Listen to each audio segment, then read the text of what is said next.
Oh shit, I forgot I had a different account for this one.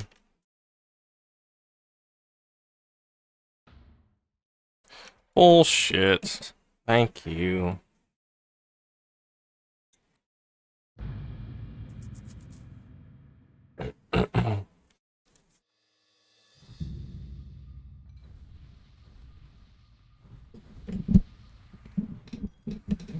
Alright. Time to get this sumbitch to 55. Oh, that's a lot of bots in here.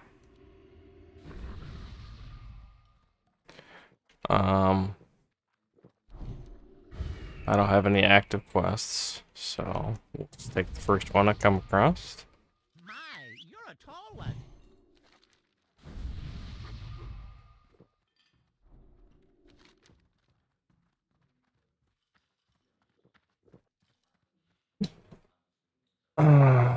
Let's see who's gonna swallow us. Oh, so I gotta go all the way to the hinterlands. That's fine. I need to remember my spell rotation, quite honestly. I don't remember. I'm pretty sure it was Scorch Spam and Fire Blast, right? I think I pulled with a Pyro and I just Scorch Spammed. I'm pretty sure that's how that worked.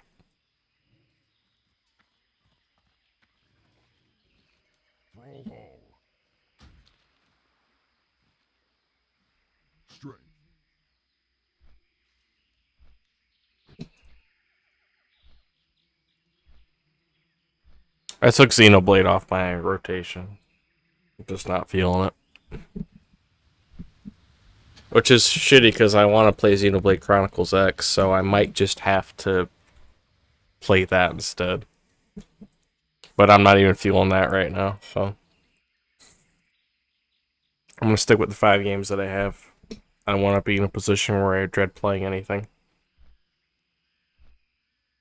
So, for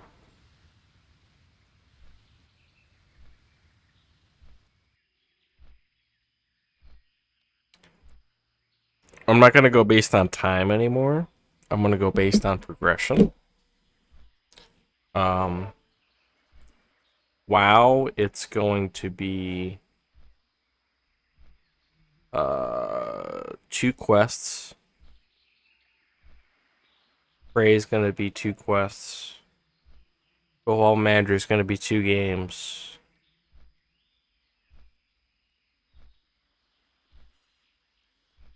Red Dead's gonna be 2 missions. What's the other one?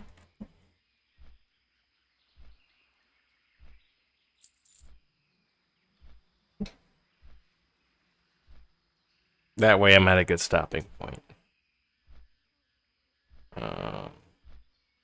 Kenshi.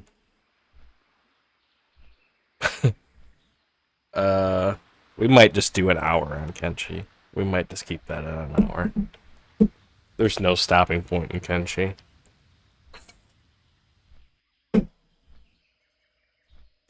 Anyway, I can alt tab in this without freezing up the stream. So I'm gonna do that. I'm gonna put on some Osmogold here.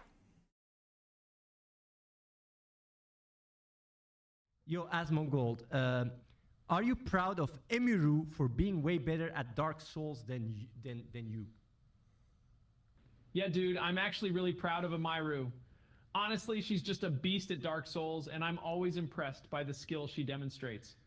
She's been playing a lot, and it's clear that she's so passionate about it. I'm really glad she found something she loves and is so good at it. It's just so cool to watch her master a game. It's really Wholesome AI. You know, it's pretty chill. Into that whole expensive gaming. I'd also make sure I had someone to send antagonizing messages to my opponents during arena matches, followed by a side of sprinkles. What a day, dude. What a fucking day. Dude, that's amazing. That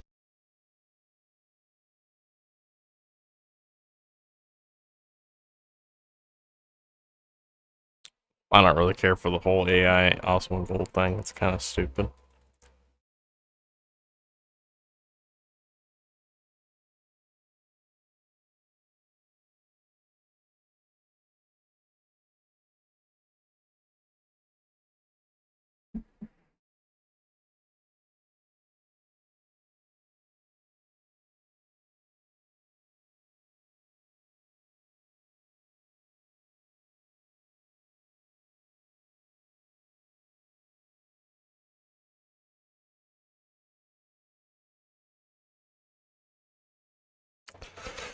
Yeah, we're just gonna start at the top and go down here. What's this? Is Azeroth getting a revamp? This is a video, it's been recommended to me multiple... Is Azeroth getting a revamp? This is a video, it's been recommended to me multiple times. Let's take a look at it. Azeroth is the planet on which the vast majority of the Warcraft franchise takes place. Since WoW's initial release in 2004, it has had 2 continents added, along with a number of island archipelagos, and with the 2010 release of World of Warcraft Cataclysm, its original 2 continents, Eastern Kingdoms and Kalimdor, to which I will henceforth refer as the Old World, saw a redesign.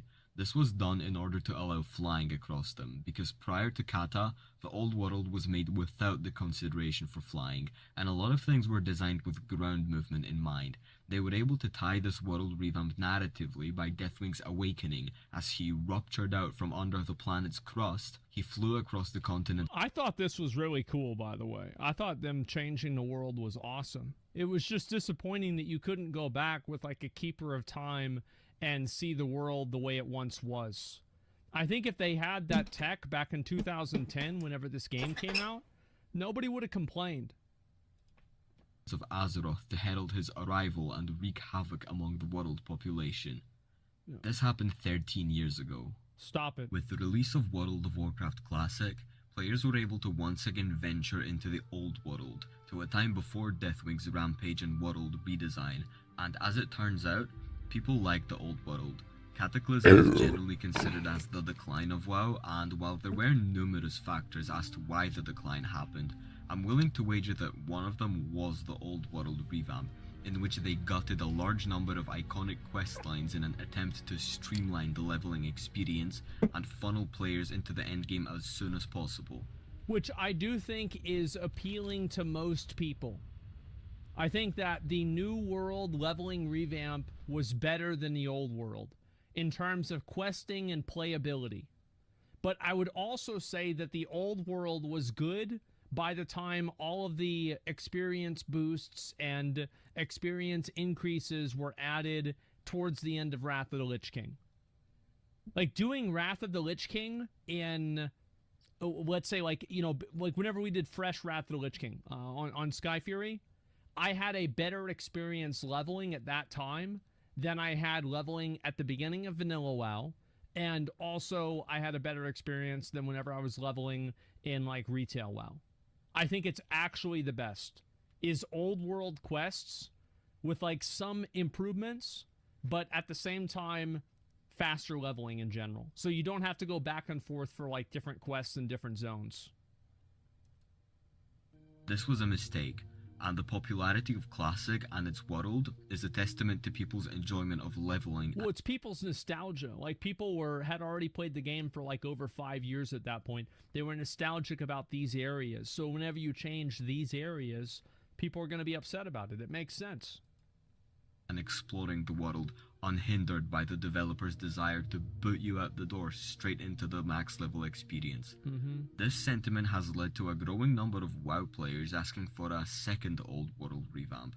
History tends to repeat itself lest we learn from it, and Blizzard have recently learned not only that people still love their old work, but that also they're no longer invincible, and that they have to give in to players' demands, which, so far, they have in Dragonflight. With Warcraft damage control. I don't see this as a bad thing. Like, what are they really saying? They're saying they're giving the players the things they want because players aren't happy? Seems good to me. Keep doing damage control. So, if Blizzard are to be believed, if they are indeed in there giving players what they want arc, we can perhaps hope that an old world revamp is within the realm of possibility. Rachel Vaught. WoW's senior game designer recently made this tweet, to which people quickly flocked with pleas for an old world. What did she designer say? recently made this. Opens up Eastern Kingdoms and DevTool. Okay, well, I mean, they did that back in BFA whenever they changed Arathi Highlands. So I'm not really going to freak out about this or anything like that. I hope that they do revamp it and they change stuff and make it more interesting. I would be totally fine with them revamping the old world at this point. It would be okay. Tweet, to which people quickly flocked with pleas for an old world revamp, asking for Gilneas, for Quel'Thalas to fucking not have a loading screen when you enter, for Yeah. a new Teldrassil, etc. So much so that she had to clarify that she makes quests, not terrain, and while we can safely assume that she was just talking about the human heritage armor quest. Bro, I'm gonna be honest.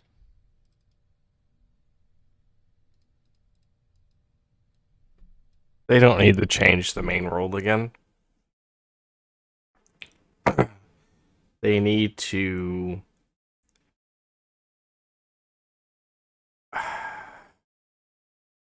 They need to, like, revert back to classics. How do I put this? There's a lot of... As purist as I am, I will admit that some classes in Classic... Some class specs in Classic weren't that great. That's all there is to it. That's not what I'm referring to when it comes to saying we need to revert back to classic mechanics, because I'm saying we need to revert back to classics mechanics. Base mana costs, having to, you know, kill a mob to get your next rank in your spell. And I say that because, you know, it's like, that's stupid. I'm gonna have to grind. Yeah. You will. Because the whole point of MMOs is to keep you playing it. And if you have all this tedious bullshit that you have to do to get to the end game is going to be that much sweeter. Because right now, retail WoW, it's beeline to the end game, and then it's tedious bullshit. And then you're just done.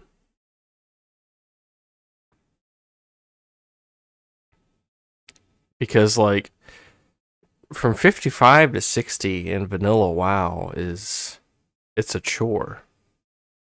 But if you keep encountering things like new spells, drops, etc. on the way to max level, it makes it a better experience. At retail, it's just all about the max level. Nobody cares about anything else.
Stupid fucking women. Anyway, am I there yet?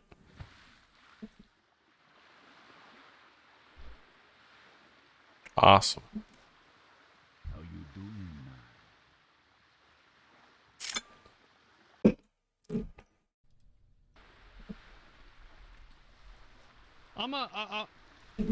Look at what we could have had.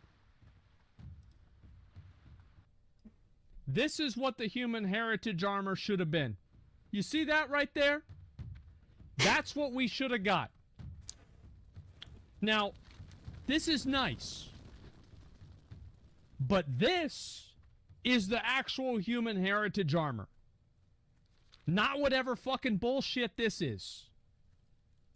Makes me so mad. Oh, I forgot I had a mount.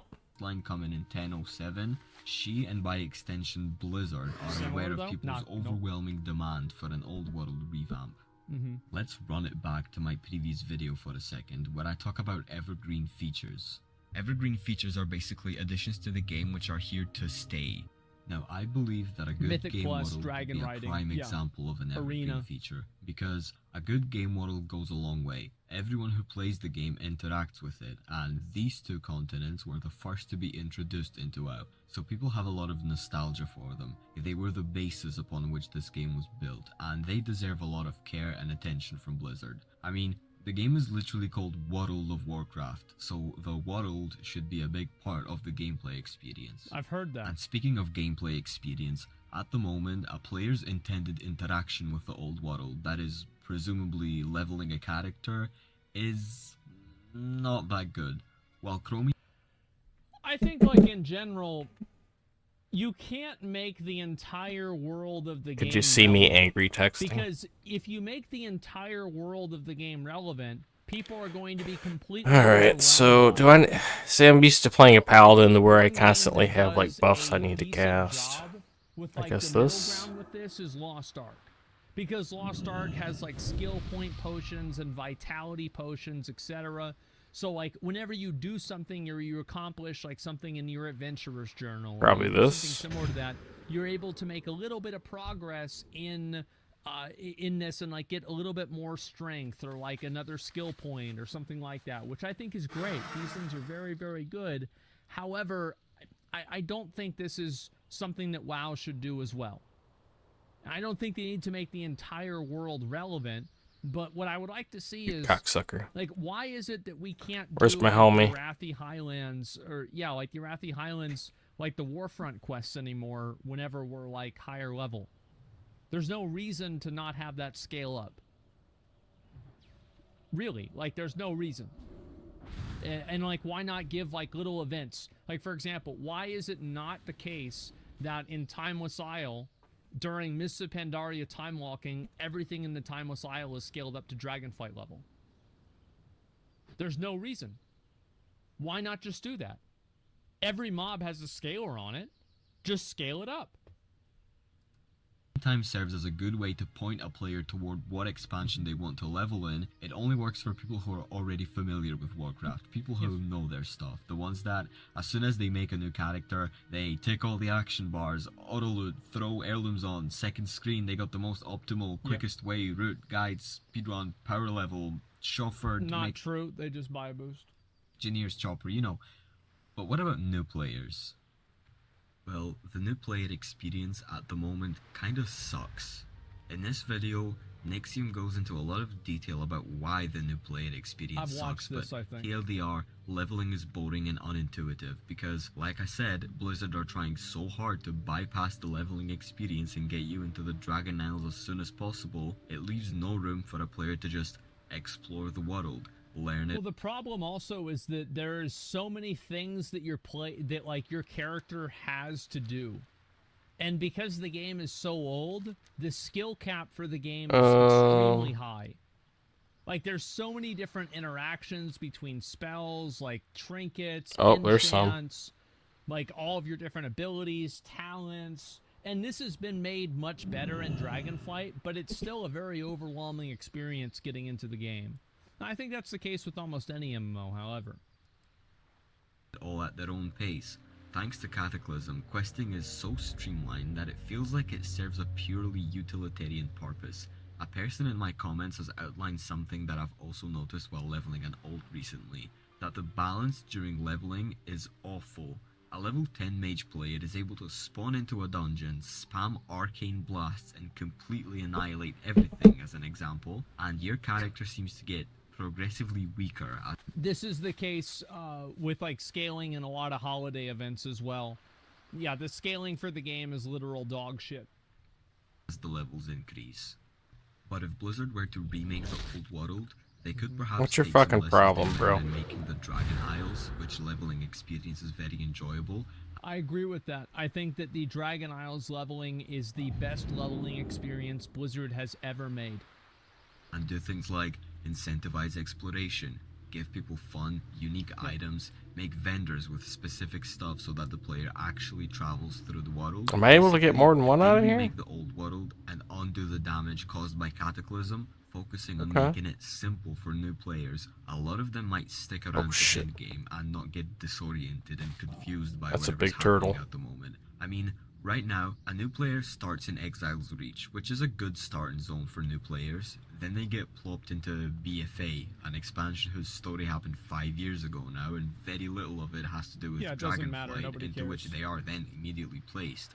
The stark contrast of Horde versus Alliance, Azerite Fever, Sylvanas, Bad, Jailer, N'Zoth, and then an expansion where the factions are suddenly besties, everyone working together, kinda chilling on vacation is like, what? This outlines I don't know why they don't just let you do Dragon Isles at the beginning and just make leveling way faster. Just give you more skills at Oh, the shit. same time.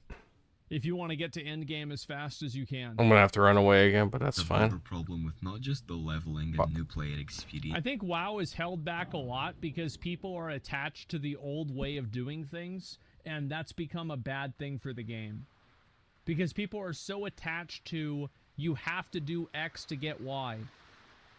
Wait a second. Who decided that? That's the way it's always been. Okay, that doesn't mean it always has to be like that. And going back and reevaluating some of these like core functionalities in the game, I think would be very good for the game. With the game's talked about this a age, lot with which raiding. is both a blessing and a curse, because while it's good that this game that so many people like and play has been actively developed for like 19 years now, there has been so much stuff added, so many characters, places, plots, subplots, that to an outsider it might simply be overwhelming. It is. That's why, if an old world remake The game's massively overdeveloped. Like, there's too many mounts, too many pets, too many achievements, too many rewards, too many titles, too many, transmog pieces. It's just so massively overwhelming that a new player can never get into it without just completely going into sensory overload and catching on fire instantaneously. was to happen again, Blizzard would have to be careful and make it narratively consistent with the current state of the game and its story, because the narrative in the old world has been pretty much untouched since Kata. I don't think they need to do any of this shit, personally. I think they need to just keep making new WoW expansions that are good, like Dragonflight. I don't know if People I will can kill keep him. playing them, and it will gradually grow in players, and then also make Classic Plus where you do this instead. Because I think Blizzard, like retail WoW, is a lost cause for getting that sense of like new player immersion back into the game. This is I don't vanilla, think that's ever gonna happen. and I'm not a You paladin. have to do something totally fucking different and do that with Classic WoW. That's what I Give some think. examples. A full The reset. swirlies in Westfall that completely ruined the previously tranquil landscape. This fucking jetpack that you have to use to jump over the gap between the barrens. The Stone Rot Dam and subsequent soaking of Menethil Harbor. Or more recent examples too. The Sword. Maybe What a sword? resolution to the war fronts, the game's best, most popular and well-liked Oh, feature. yeah. The 9.2.5 Lordaeron quest line. Like, the old world is in a dire state right now. It's a mishmash of previous expansions and their features and some massive plot holes. It's like an old notebook that you keep writing in over the margins, putting in loose pages, stapling bits of paper, trying to keep it together, but what the old world needs is a new notebook. The old world is like, if you play through the old world chronologically, you just play through it on your own. It's like watching The Witcher first season and thinking that it's all chronological. Like episode 1 and then episode 2 happens after episode 1. Like, that's how fucking confusing it would be. Totally no sense. A clean, blank slate upon which the developers of Warcraft can write unconstrained. An in-game. There's a lot of rare turtles over here. Bits and hints towards it. For example, after Shadowlands, there has been a narrative time skip of about 5 years or something like that, where the factions cooperated peacefully and the world was allowed to heal from its previous wounds. But so far, the only healing that we've seen the effect of is the Dragon Isles reawakening. But what about the rest of the world? What about... The truth is, the cold hard truth is, that it's not worth Blizzard's development time to do this. Nobody is going to... They should have never did the level crunch. If they do this. It does not matter. People care about the new content at max level. So unless you're adding new content at max level in these old zones, all of your effort is going to go into the garbage. Just like it did in Cataclysm. About Gilneas. Now, to be fair, Steve Denuser has all but confirmed that something will be happening with Gilneas. Of course they'll do Also, something the with new it. Teldrassil seed, because the burning of Teldrassil was a good idea to begin with, but, I mean, think about it. Gilneans are not like second-order refugees. They had to flee Gilneas to Teldrassil and then to Stormwind. I Yep. think it's about time that something is done to address that. Now, say they do remake the old world. Would they remove the original quests, akin to what they've done in Cataclysm? Deprive players of the... No, I don't think that they will, because they didn't do that with Theramore. In Theramore, you can go back and do all the old quests. All you have to do is talk with the Keeper of Time. So yeah, I don't see any purpose for deleting the old stuff. Just add a Keeper that can allow you to go to the old zone. It's that simple. quests and storylines, that 2-year piece of WoW's history? Perhaps yes and perhaps no. Chromie time exists now. Players might be able to just select... It's fucking Cataclysm as stupid. their expansion and be They should just into the Cataclysm renege on the level crunch. Exactly. Put all those levels back in the game. Because if you play from 1 to 140 or whatever it would be right now, And you know what? Honestly, you're gonna go through the lore in that order because you're not gonna be able to go to that zone and get quests because you're not gonna be high enough level. They could align that with Cata Classic. So if you're worried about story, that's how you fix that. As Deathwing is messing it Somebody up, killed go him? play Classic. I'm scared. I do have one plea for Blizzard. If they decide on the revamp, I hope they do the one good thing that they did in Cataclysm, and by that I mean don't do anything to that thing. The music. Keep the old music. Music has a very powerful effect on people. The music matters for sure. I don't think, like, if Cataclysm Classic comes out, I will absolutely play it, okay? And I will be excited to play it. But I would be more excited if they did Classic Plus. I would be substantially more excited. I think Cataclysm Classic is a very known entity. It is the safe option that is boring. Nobody cares about it. People are just going to go back and do the raids, then raid log. That's it. The only people that I think really give a shit about Cataclysm Classic are PvPers.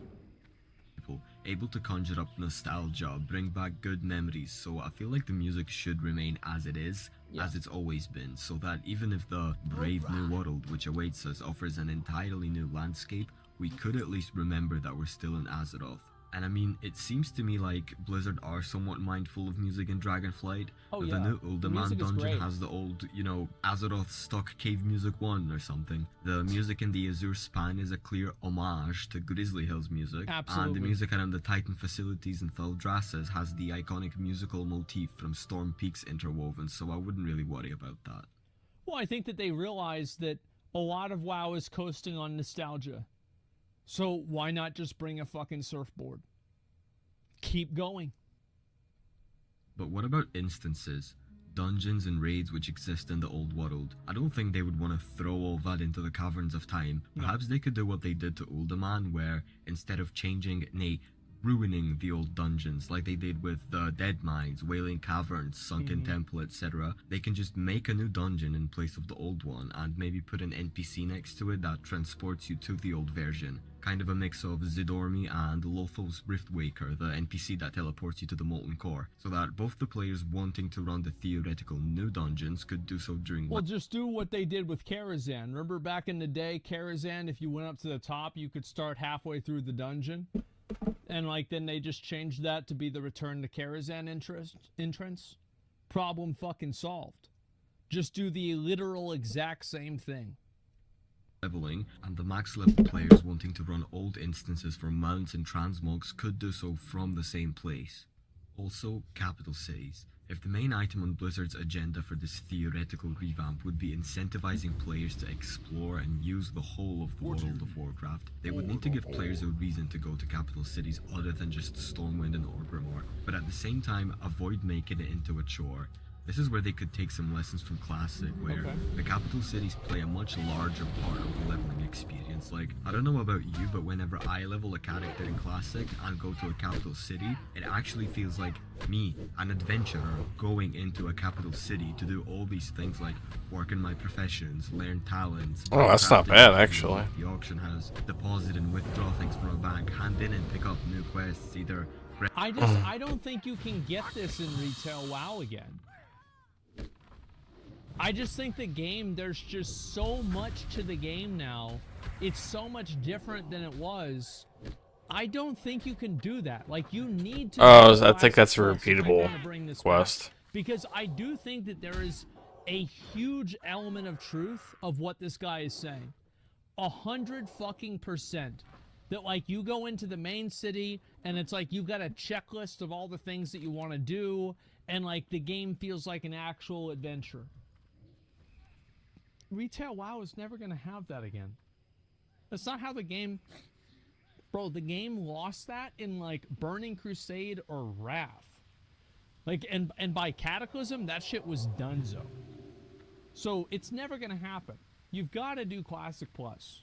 Breadcrumbs to a new zone, or quests which narratively require me to leave whatever zone I was in and venture into that capital city. This helps with immersion and world building, making the world feel much more alive and purposeful, and something that Blizzard could perhaps take into consideration when rethinking. The reason why this would never work is that it's not logistically efficient to do that. Trying to decide where I want to go here. That's why people don't do crafting while leveling anymore. Because they can level with the bad gear, and the time differential. Do you want to spend an hour crafting a piece of gear, or do you want to spend an hour leveling, and then after that hour leveling, you'll get the piece of gear that's better anyway, and you'll be at a higher level? It's just not, it's not logistically efficient. What's this guy got? And if it's not logistically efficient, nobody is going to do it. Everybody metagames nowadays. Everybody, the first day, like, look at these things, right? Let's see. Elden Ring, builds, walkthrough, rune farm, trailer, randomizer. Like, the top three right here. Oh, I might be able to do this quest. Absolutely fucking metagaming. World of Warcraft. Let's see. Well, nobody cares about the game in WoW, so that makes sense. Let's see another game. What other games should we try? I'll be right back. Let's see.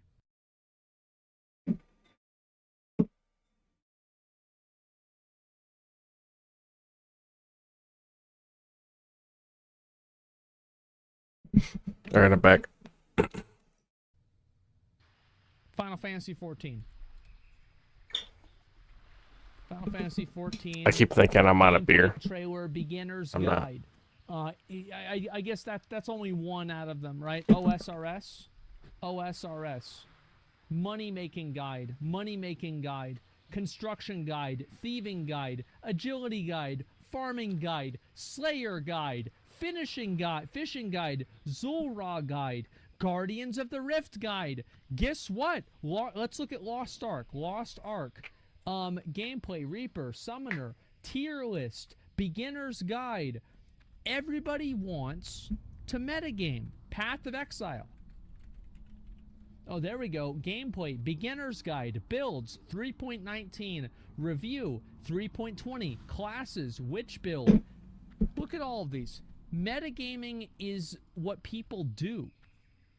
Whether you like it or not, that's it. So you can't have people go back to the main cities because it's not leveling efficient. Nobody's going to put that in the metagame leveling guide. That's just how it is. Capital cities.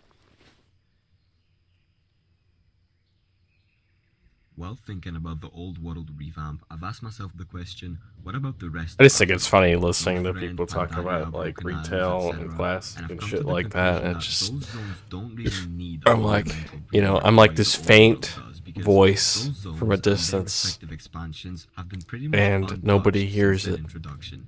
They serve as time And it capsules doesn't of a matter particular to time me in if WoW's they do or history, not, and weren't because disturbed in the way that the Except here for I am. ICC, which is now just a massive fucking cuck shed after Bolvar took over. It's so pathetic. old world has constantly had stuff put in, taken out, etc. And people haven't really been clamoring for a remake of those zones as much as they have for Kalimdor in the Eastern Oh, Kingdoms. yeah. Perhaps it's a discussion for another day. We don't even know if we'll get an old world remake at all, so let's not get ahead of ourselves. Speaking of getting ahead, dragon riding, this new feature added in the new expansion, is a completely new way to travel around the world of Warcraft. It's well, good. at least a part of it. I want to talk about dragon riding because its implementation meant that the 4 new zones added in Dragonflight had to facilitate this feature. Basically, the zones are really big and spacious, with loads of dramatic elevation changes, Yeah, I think that the zones, everything about Dragonflight in terms of like its like design, like visually, I think is great. I unironically think it's great. and other geographical wonders. They look good, yes. I'm mentioning this because people enjoy dragon riding very much. So Yes, much they so do. that many have asked for Blizzard to implement it worldwide. Problem is, the old world isn't So I don't know really if we're talking designed about with that dragon coast or riding this in mind. coast. So it's a similar case of what I said earlier in the video with the Kata world revamp being made for regular flying. So could this new theoretical world revamp be made with dragon riding in mind? This would perhaps involve making some dramatic change. What do you mean? It's not made with dragon riding. What did Drakthir do in the old world? They do dragon riding. You just put it in the game. They don't need to revamp everything. Changes to what the zones look like, which I wouldn't mind because the Blizzard art department have a nigh impeccable track record, and the Dragon Isles are a perfect example of what they're capable of making when unconstrained. The old world, specifically its zones, are quite small when compared to the Dragon Isles. They're quite packed with stuff, locations and quest lines, which can be seen even with regular flying, how if you're leveling in the old world with 310 flying speed, you're just zooming past everything, flying over whatever obstacle, natural or otherwise. It's cheating. It breaks up the pacing of whatever quest lines you're doing and gives no breathing room to absorb the world around you. So with dragon riding, it would be even faster and turn the old world into a complete blur. And sure, not everything has to be done on foot. Some things should be made easier or more convenient with flying, like in Classic, doing I very much dislike the line of thinking that flying is bad for the game. I totally disagree with that. I think flying is fucking awesome. And I don't like people that say flying is bad. Flying has some negative effects on some things, but overall, it is a good system. the Boomer wetlands run logic, as yes. a night elf, for example, is a goddamn chore. But there are moments during leveling when you're able to just Oh, there it he in is. and vibe with the atmosphere of the world. Dragonflight has been able to avoid the pitfall of speed leveling with regular flying because its quest lines and I don't know if I can kill him. are designed with you Yeah. flying around in mind. We'll Well, find it's also, out. you can speed level like crazy in Dragonflight. Like, you level really fast. I feel like Dragonflight's like one of the fastest expansions to level in besides like Warlords of Draenor. Everything is much further apart, and the terrain is created That's to navigate crazy. within, not above it, like in the old world, where you just glance over everything and fly Oh, is he through the zones, bugging which out? change biome and climate like the I flip forgot of they a did switch, this in the vanilla showing core. that despite flying being facilitated for in the old world, it was sort of forced into it without major forethought. Now, if we're talking about a I think major flying was fine. redesign, perhaps merging some zones to give the new old world some breathing room would work. Here's an example that I spun up in Paint in like 2 minutes of how this hypothetical zone merger could Okay. maybe look across the Eastern Kingdoms and Kalimdor. that makes sense. Now I this can is see obviously that. just a quick idea of mine, but you could see how, if some liberties were taken, this new world building framework could be I just like I gotta get in the can't water with imagine him. this being an efficient use of the development time. That's the concern that I have. It's like, in what world is this better than making new dungeons for in-game? Because like, I don't think that, yes, there are new players that come into WoW, but the majority of people that are playing WoW are people that have already played WoW. Like, it's people that already were in the ecosystem, and you're just churning through them. You know, this guy hasn't played ever since, like, Mists of Pandaria. He's coming back to try Dragonflight. Like, how do you retain Why is he that doing person this? as a player? Well, it's not by changing Duratar. It's just not. applied to the old world. There are, however, two problems with them implementing dragon riding throughout the old world. What's not? Number one, players would be relegated I guess to that kinda using helped 4 me. mounts, and okay, I know there's like a 5th unused model for one, but that's still kind of not a lot compared to how many mounts there are in game. And while Good point. I'm aware that these dragon riding mounts have their models based on already existing models, how the fuck are you supposed Oh to use shit. this dragonfly? That one. This. I actually think that people will use the old mounts all the time. Yeah. Because He dragon sits way too riding fucking is hard. work. And I will be honest, if I could use normal flying in the Dragon Isles, I would do it very regularly. Because I just go up, and then I tab out, and I press auto run, and I go all the way over to my destination, and then I tab back in, and I land, and I'm done. That's it. Yeah, I think that normal flying mounts still have a lot of value because of that. The second issue, ground mounts. Would they be completely relegated into obscurity with the exception of a few zones and instance content? Would new players Well, be they already allowed are. to use dragon riding from pretty much the get-go like you can in the Dragon Isles and risk being overwhelmed with this new hasty system of traversing the world? Or would they be introduced to it later and be forced to slowly run around these new spacious zones? Perhaps Blizzard could compromise and make all the zones have their own tight, self-contained I'll have to come back to stories, him. I'm appropriate gonna for go ahead ground and just travel, grind, I once new guess. players unlock dragon riding, they could then go back to these zones and rediscover things previously hidden from them. I like that a lot. I think that's always really cool whenever you have like high-level quests and low-level zones. Before you say that people don't care about world building that incentivizes exploration and has Badass. mysteries and stuff, Elden Ring won Game of the Year. People still want to get lost in a game world. Just because the vast majority of gamers nowadays want quick, instant gratification, doesn't mean that there aren't still some people who want an immersive experience. And we all know what happened when Blizzard tried to make WoW for a modern gaming audience. While on the subject of Dragonflight, I think Elden Ring was successful for a lot of reasons. The exploration factor did matter, and I think it had a lot to do with it. But I also think that it was just a really, really good game. Like, the systems in the game, the way the game was played, everything about the game was really, really good. The exploration, I think, was a option for people to take advantage of. the rework wouldn't happen in this expansion. I'm no game designer, but it's obvious even to me that a project of this scale would take a long time. However, say it were to happen in the next expansion, there's already ways in which the current expansion and its lore would allow the rework to happen narratively, as opposed yeah. to Cataclysm, this time the face of Azeroth. I've always been of the mindset that the narrative of the game is secondary to gameplay.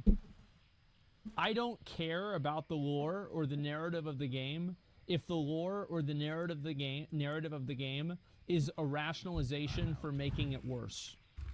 Would change not through cataclysmic events, but rather through nature healing itself and prospering thanks to the dragonflights retaking their charge as protectors of Azeroth, particularly the red dragonflight, who are seen as the givers of life. This has already been hinted at in the Take to the Sky cinematic, where Alex Straza can be seen spewing life into some barren wasteland. Also, the black dragonfly is a thing again, and they're like earth dragons. We're back.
Okay. So maybe they could somehow reshape the world as repentance for the sins of their father. Dragonflight has been described as a I'm pretty sure foundation these of get the higher most level as I go destructive of what was built. along And the while coast we've here. only seen the very beginning of it as of making this video, Blizzard are already doing things for the game which will have a lasting impact on it. The aforementioned evergreen features, and one of those features is the profession rework. However, to an There's also the talents. The talents have been great. astute observant, it quickly becomes evident that one of those professions is missing: archaeology. Archaeology, introduced in Cataclysm, It's because it was bad. It's a bad profession. It sucks. I mean, yeah, it's bad. Like, that's why they didn't do it. and seemingly abandoned in Shadowlands, is the only profession which hasn't received a rework. But if their roadmap is to be believed, they do intend to rework it and bring it back into the fold, which makes sense seeing as there is like a whole faction whose sole purpose is to explore and catalog the Dragon Isles. So Oh yeah, archaeology as an idea profession is really cool. It's just the implementation of it is bad. Doing a bit of digging would be the next logical step. Anyways, the reason why I bring it up is because Blizzard could perhaps make this new archaeology a bigger part of the world revamp. They could maybe put in entire quest lines which involve digging up the history of Azeroth, or even put in little Easter eggs That would be to really previous cool. expansions or events. Another groundwork which the WoW team could perhaps implement into this old world revamp is player housing. In the interview with Hazelnutty, game director Ian Hazakostas said that player housing would be such a big undertaking that it would have to span Don't do the it. course of multiple expansions. It's Big stupid. undertaking, and I think It's just another if you were to do bullshit, it, monotonous thing to it do. would probably have to span multiple expansions. And perhaps Well, you better get started. Okay, alright, let's get started. Come on. Yep. Alright. That sounds good. Well, it'll be ready in 5 years. Okay. Hopefully it'll be good by then. old world which facilitates dragon flying would also have space enough to put in player housing at a later date. Now all these things, all these theories, ideas and wishes are all fine and well in the mind of the end user. Blizzard just do this, put this in, fix this, change that, but behind everything in the World of Warcraft, there is a team of developers who work on this game. Human beings who have to type out the code, draw the art, sculpt the terrain, voice the characters and all that. All these monumental changes to WoW, while fun to theorize and ponder, require lots of manpower. Activision... That's why I think that they shouldn't really... I'm gonna be honest, I don't think that they should revamp Azeroth again. I don't Nope. think that as a Thank good you. use of their resources. I was happy with them revamping. They should add on, revamping, not like, revamp. one zone every patch. Like how they revamped, like Duskwood, or not Duskwood, Darkshore. And then they also revamped Arathi Highlands. I thought that was cool. But doing the entire thing, it's just not necessary. I don't think that they need to do that. It doesn't, like, it's such a massive undertaking, and I think the actual people that will appreciate that and use the content is a lot smaller than you would imagine. I don't think it's that many people that are going to give a shit about it. Blizzard have recently acquired... Oh, I completely forgot about combustion. I bet I could have killed that elite. Delegating them exclusively to working on WoW. And while we can already see the effects of this additional staff, I thought that was Blizzard Fireward. its Where's making them Fireward? make There it changes is. to Dragonflight and how much I content... think also Wow, the I'm bad at reason this why they're game. able to make Holy more shit. content and iterate on Dragonflight is because, number one, they're not worried about having some weird fucking sexual predator prowling around the office that's going to touch them a little bit too often every single day. Number one, there's that. And number two, they're not trying to microbalance 7 different systems across 8 different game modes. Like, think about how complex it is to balance, like, conduits, covenants, legion legendaries, tier sets, trinkets, enchants, soul binds, this would be all your time. That's all you're doing is balancing these things, and you never get it right because it's just too complex. It's impossible. they have planned ahead, it would be unwise to assume anything regarding an old world revamp. All that we know is that they were able to do it once before, and that they are aware of the players' demand for it. All that we as consumers can do is wait and see what unfolds in the future of the World of Warcraft. Damn, this guy's I think this is a good video, especially for somebody who's just starting out on YouTube. I think this is great, man. Yeah, I'm going to link you guys the video. That way you guys can give him a like and give him a sub.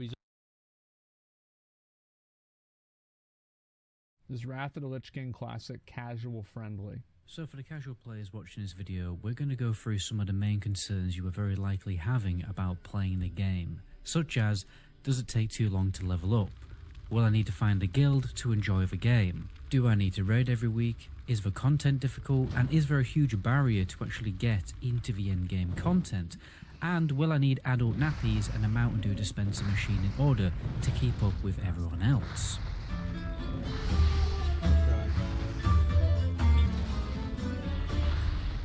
So how long does it take to level up in Wrath of the Lich King Classic? Well, for most... I think it's pretty fast. I think Wrath Classic, especially with Joyous Journeys buff, whenever they add that back into the game, I think Wrath Classic leveling is great. Most people, if you're doing it fairly efficiently, is going to be between 124 Damn. to 160 hours, so between 5 to 7 days playtime. So if you played at least 4 hours a day, it would take you an entire month to get to max level. But let's say you play a little bit Realistically, most people that play the game are going to get the boost. more on the weekends, like 8 hours, and then you could smash it in the ballpark of 3 weeks. Now, this may seem like a long time, Yeah, it is. and then you're probably worried you're going to be behind everyone else. You are. But you really don't need to worry about this, because Blizzard have made many changes to the endgame content which allow you to catch up on gearing up faster than ever before. There's, for instance, Heroic Plus dungeons that now will drop raid loot. There's Phase 1 raids like Naxxramas that have a bigger loot pool. Plus, 10-man is now dropping 25-man loot, not to mention how it's so easy to get badges that could be spent on getting even better gear. So yes, the leveling does take a while. Sometimes they do put on a 50% experience buff, Cover Joyous Journeys buff. We'll probably see that return towards the end of this phase. I don't know why they didn't. I don't know why they took this away. Like, I could see them taking it away at the beginning, or like having it not work over level 70, which would be smart. But I think this should just always be in the game. But my biggest piece of advice here is to just chill and enjoy the journey. This is an MMO at the end of the day. I'm gonna try to big part kill of the the game. I think elite a lot again. of people just want to get caught up to their friends. I think Wrath, I mean, realistically, if you have friends that are playing the game, they're probably going to tell you to just buy the boost and how much time it's going to save. And most people are Isn't it wonderful to just have your own WoW server? You have friends that want to play with you. You can basically just do that. And you can either make new tunes together on a totally separate state of the server and just have everybody start from level 1, including the bots, or you can, you could boost them up to your level on your current character. You can do whatever you want. But in retail, it's such a just going to buy the boost. hot topic That's of discussion realistically because what's gonna everybody happen. wants It'll different take you about things, 20 hours. and everybody who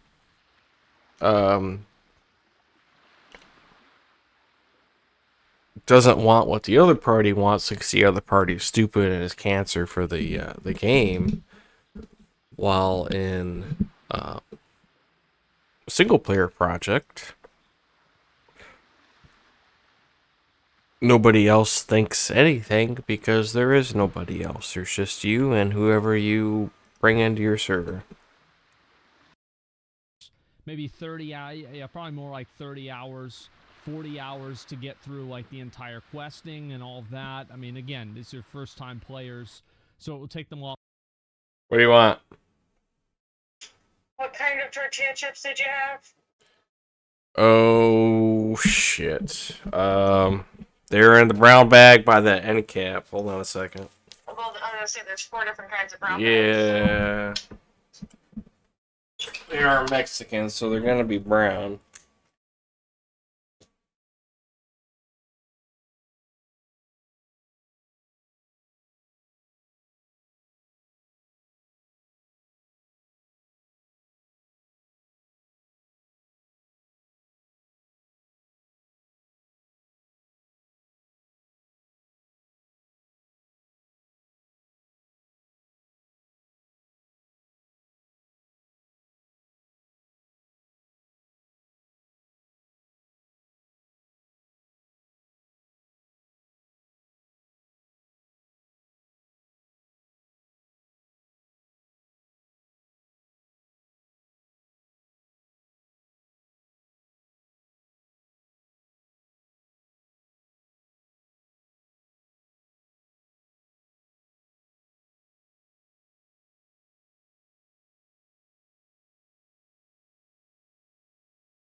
Don't pupper, you've already had one chip.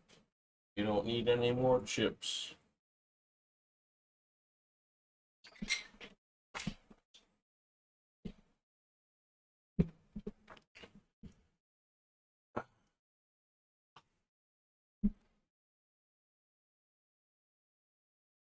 This is a really long name, so I'm just gonna call you Genocide. Is that fine? Hi. A lot longer than it would take, like, you know, somebody who's leveled 10 times before. But, you know, after that, you do Ulduar, you can do, like, the first few bosses, you do Nax, etc. You can get caught up to speed. Alright, here we go. I'm gonna try this again. It's just jumping into this huge world and going around exploring.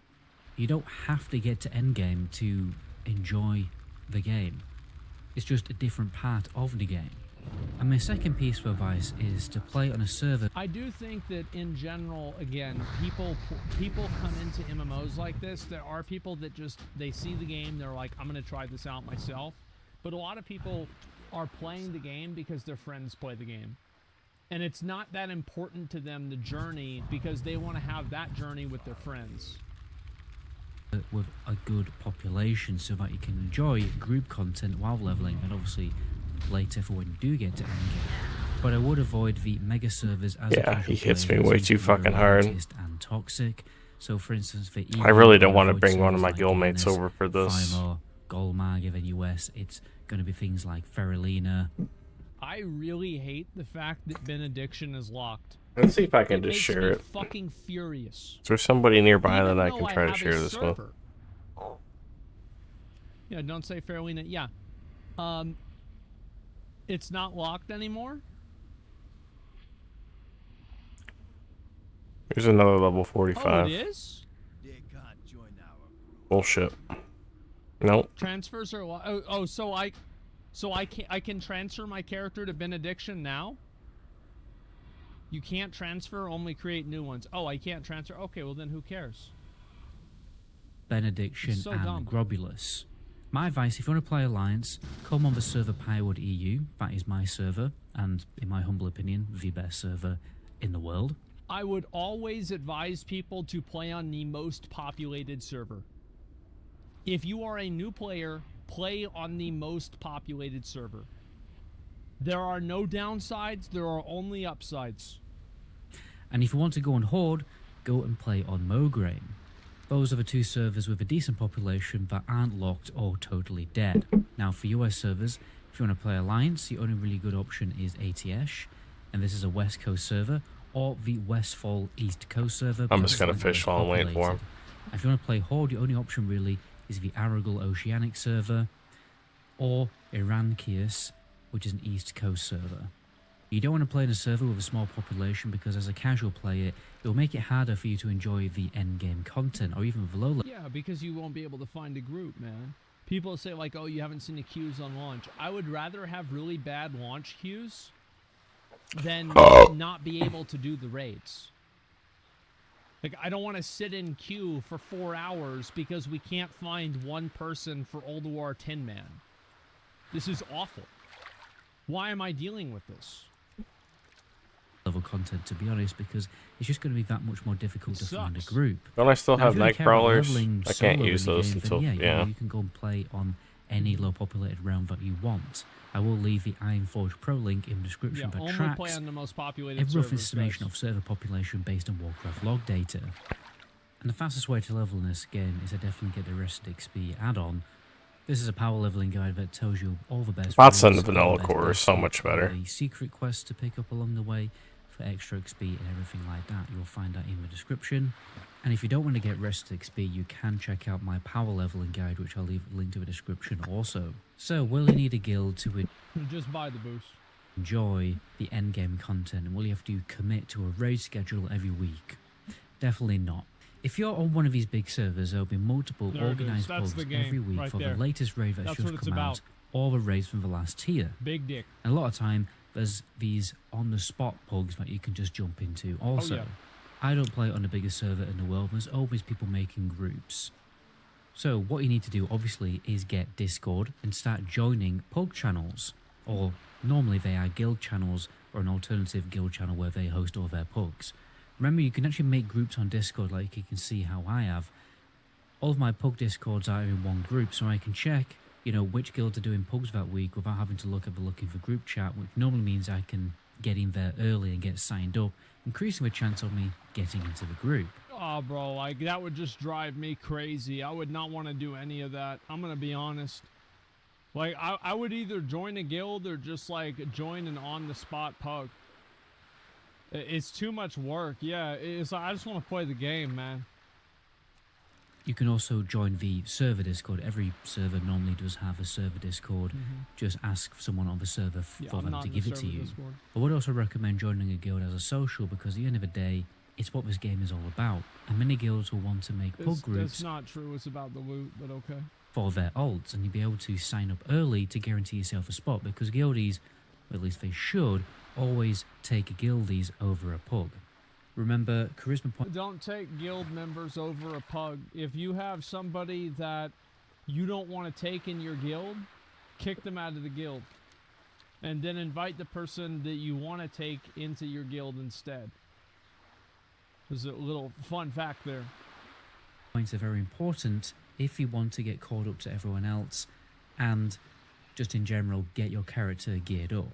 Now, do you need to raid every week in this game? Well, if you want to be a top passer and do the hardest content that the game has to offer, like Order hard modes and the heroic raids later, then yeah, you definitely need to be raiding at least twice a week. I don't really think so. I think maybe at the beginning you do, but you're going to get the gear. The raids are piss easy. You just need to get a group of people that have a pulse, that have a monitor, that have an internet connection, and get them in there and have them do what they're supposed to do, and the boss dies. It's so fucking easy. So this will at least require 8 hours of your time, and I would say an extra 2 hours on top of that just to get your character enchanted or to farm a little bit of gold for consumables. I mean, if you are looking to make 500 gold every single day, that will only require 20 minutes of your time. If you subscribe to the channel, my subscriber-only video will tell you how to do that. Another way to get 500 gold every day is to buy it on a website.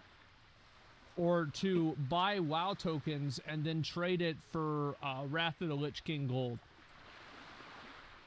But if you want to raid just for fun, then, I mean, you really don't need to join a guild and raid 8 hours a week, to be honest. But you do need to raid at least a little bit to keep on top of your gear, because pugs will require a gear score requirement. Because unfortunately, the gear score epidemic has totally taken over the game now. Well, nobody wants to play with somebody who's garbage. That's why it's an issue. You don't want to invite somebody into your group that's bad. Because if you do that, then you waste your time. You only want to invite people that are good. Because if pretty good. I'm playing vanilla, and the bots are so much better in this core than they are in the Burning Crusade core. Not sure what this bot's doing, but he'll get here eventually, I'm sure. I need his help with the old Girlash over here. Gorlash. Horlash. Ass.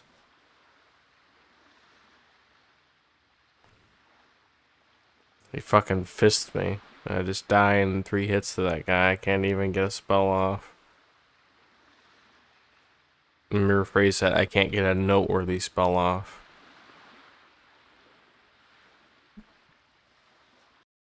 if you invite bad players, you don't kill bosses. I know that very well.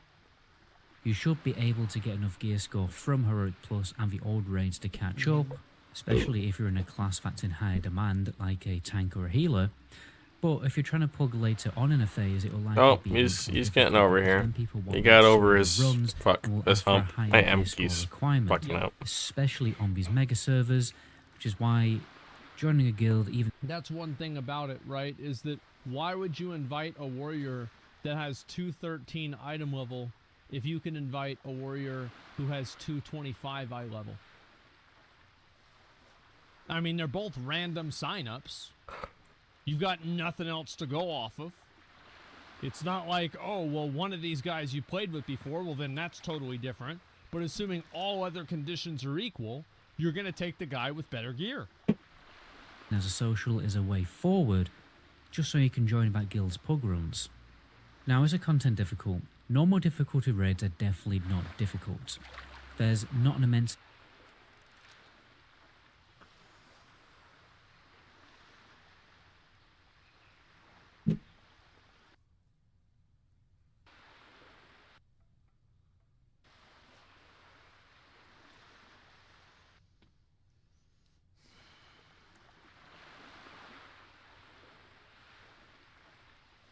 amount of mechanics, and they're nowhere near as difficult as raiding in retail World of Warcraft.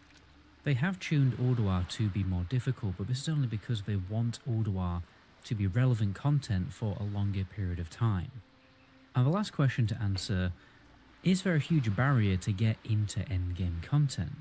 I think I've more or less answered that fully, to be honest, but to summarise, 1, it's much easier to gear up now.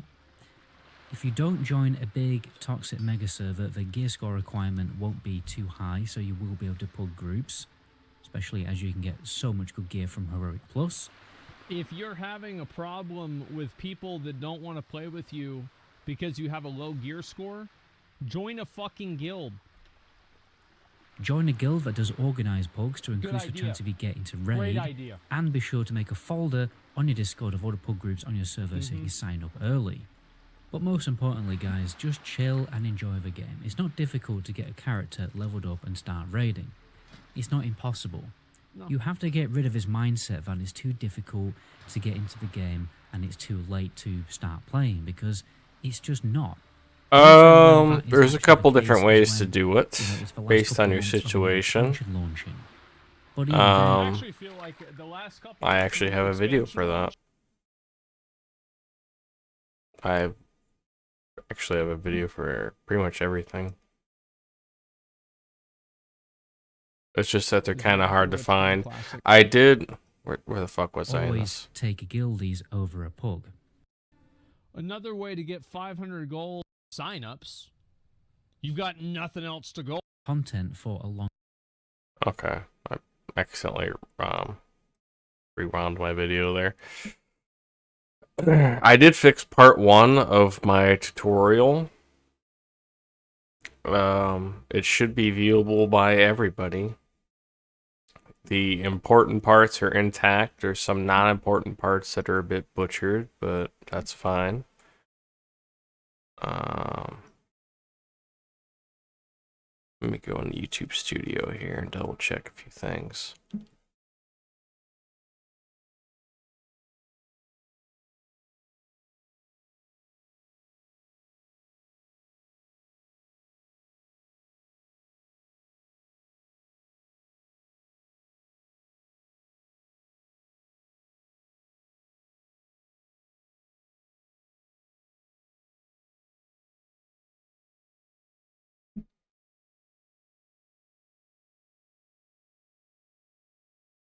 Yep, that's on there now. Okay. So I need to go to my playlists. WoW single player tutorial. And WoW single player project tutorial. How to play on land co-op and Hamachi.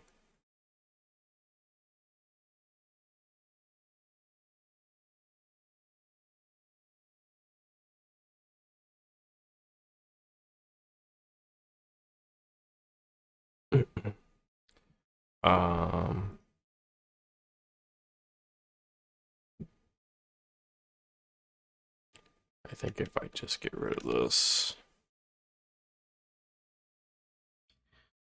Yep. Okay, that's probably what you want right there.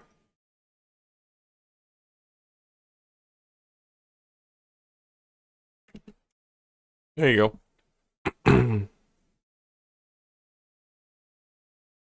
It's pretty easy. And it's free. It's like the two best things. Longer period of time.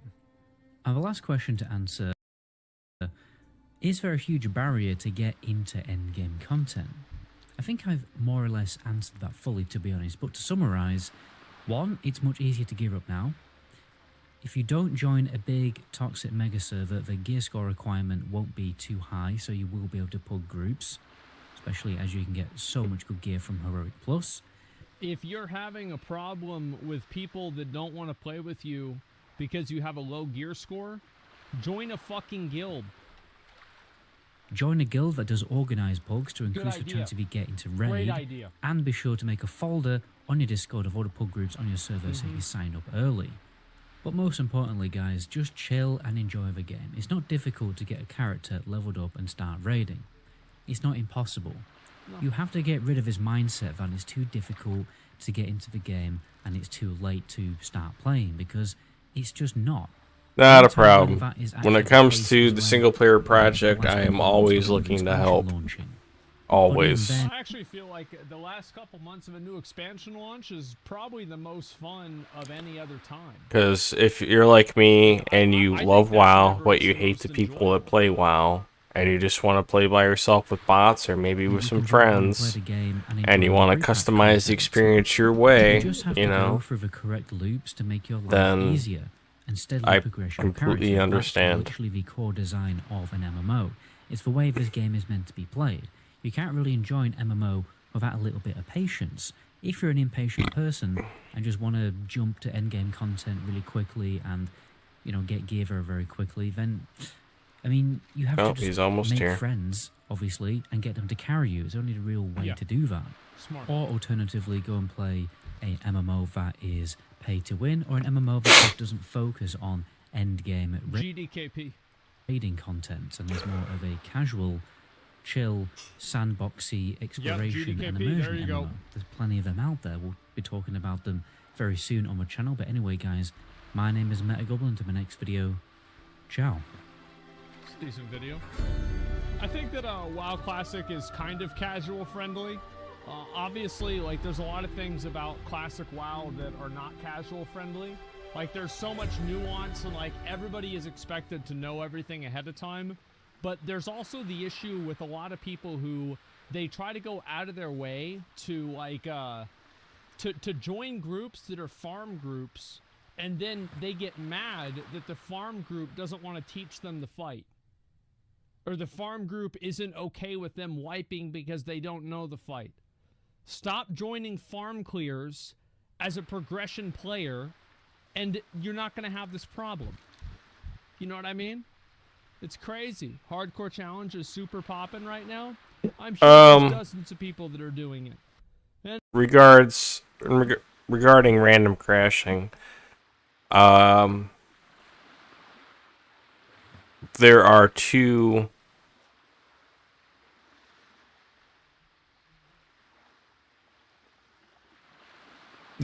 fixes.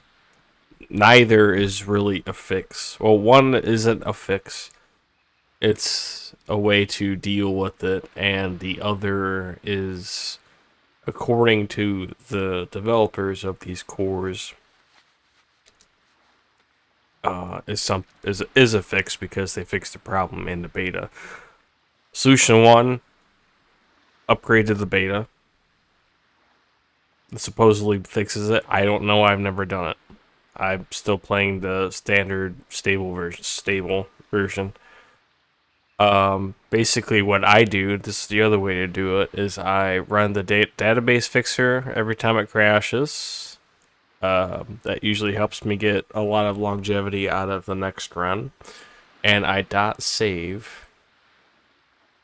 I don't even have it on here right now. I .save constantly.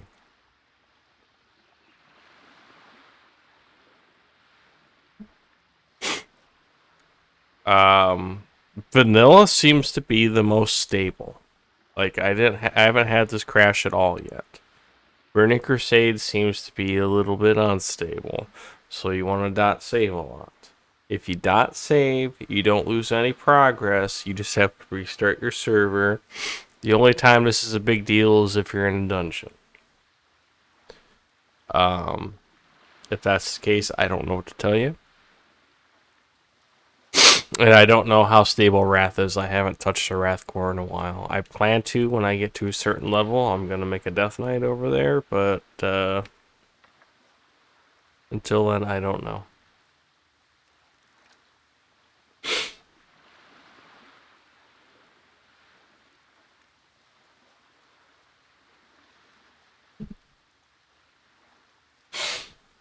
What's on sale? My chips.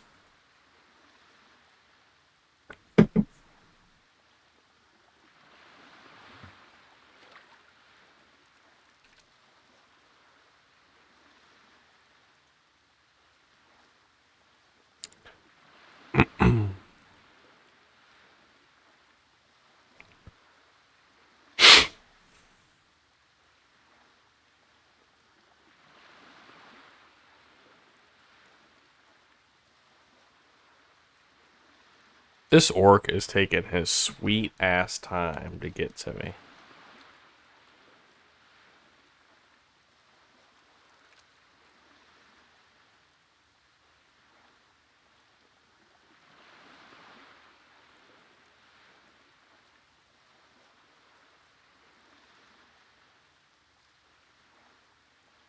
Oh, here he comes. I had to remind him.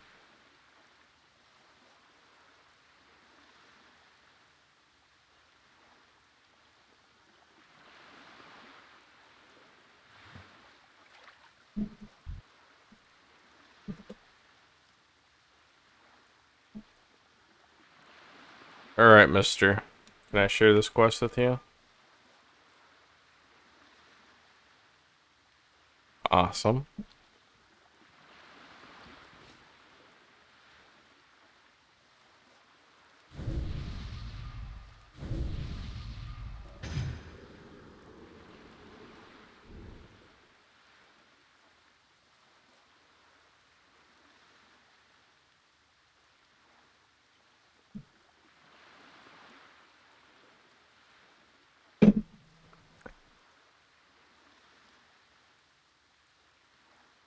Since you're on the chat, woman, you're gonna have your AGI tonight, right?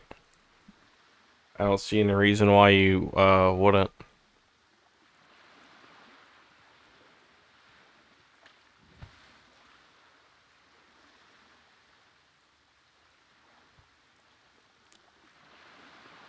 Alright, here we go.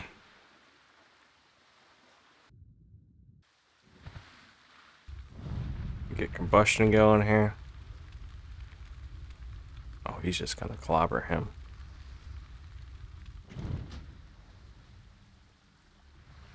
Oh, he's healing.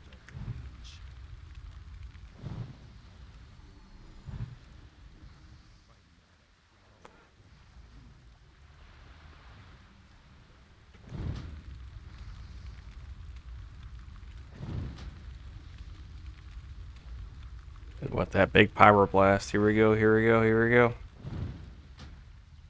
Oh, he resisted it.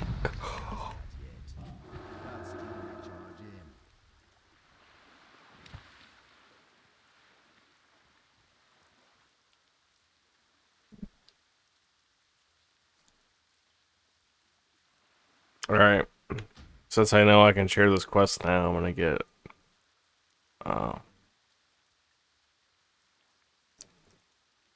I'm gonna get another bro out here.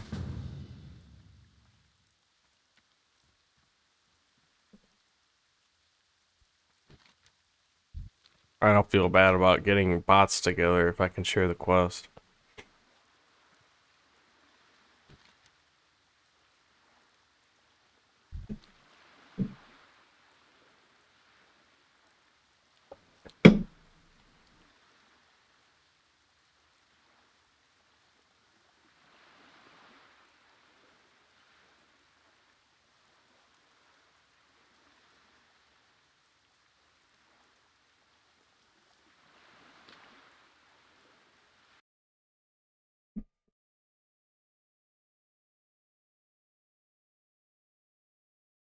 Oh.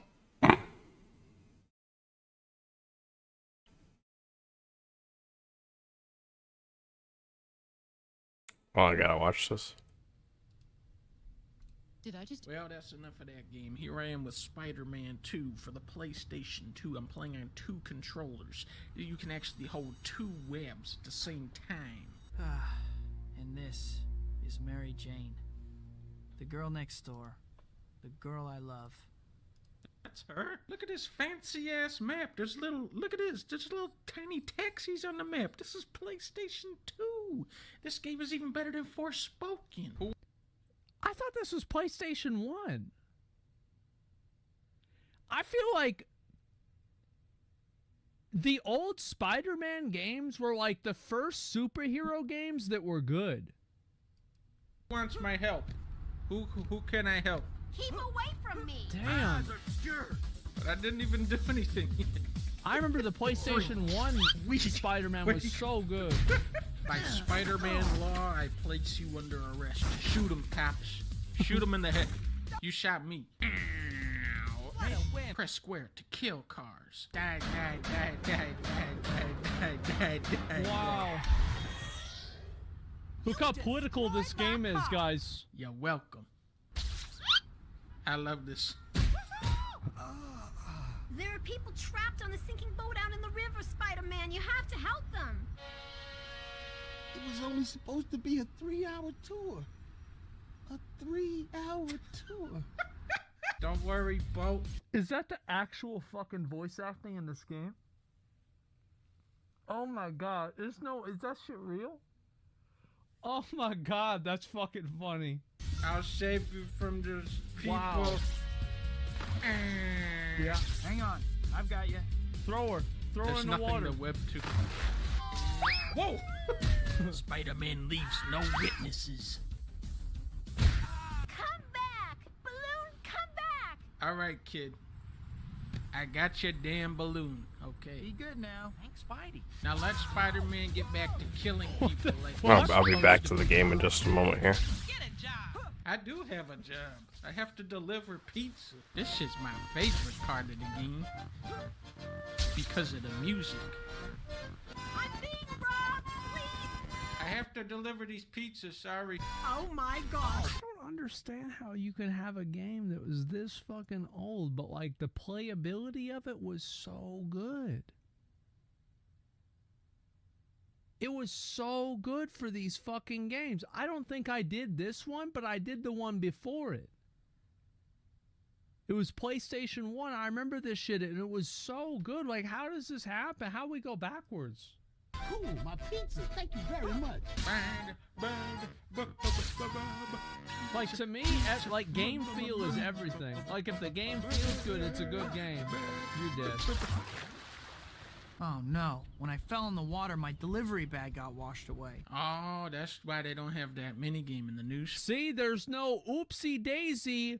Looks like my my capitalism bag went in the old ocean Aruski.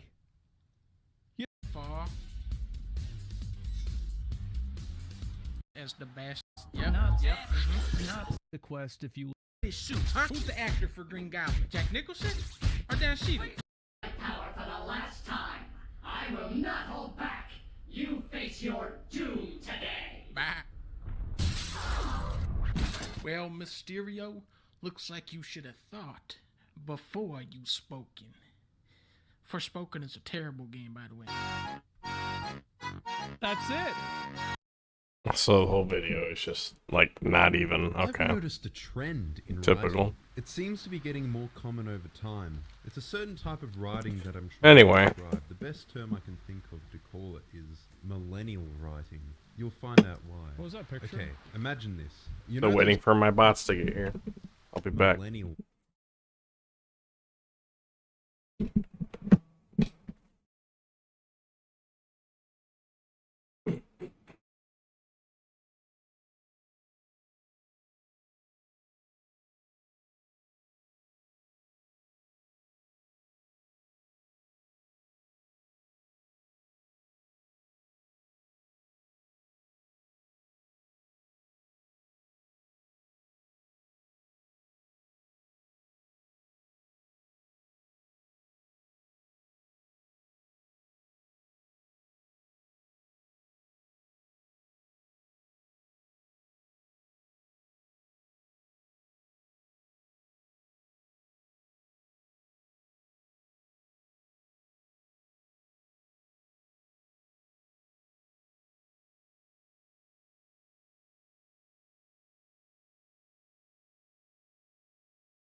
Just found out I have to piss.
Oh fuck, man. Writing. You'll Where's find my that bro? why. Okay, imagine this. You know those tweets that are like, capitalism low-key killed our vibe and gaslit us into being okay with our bosses and landlords taking our excess value? And then it has like 250,000 likes. I'm more so just referring to the Twitter style of speaking, the tone and affectation and vocabulary. Now, Oh yeah, oh bro, like 100%.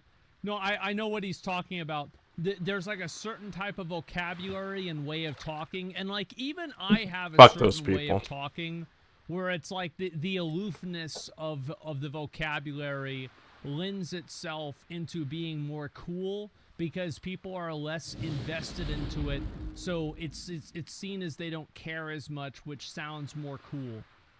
Sure. have you noticed this style of writing in modern games? I'll go through some examples to shed further light. Okay. Remember the cringe Saints Row reboot or new Tales from the Borderlands?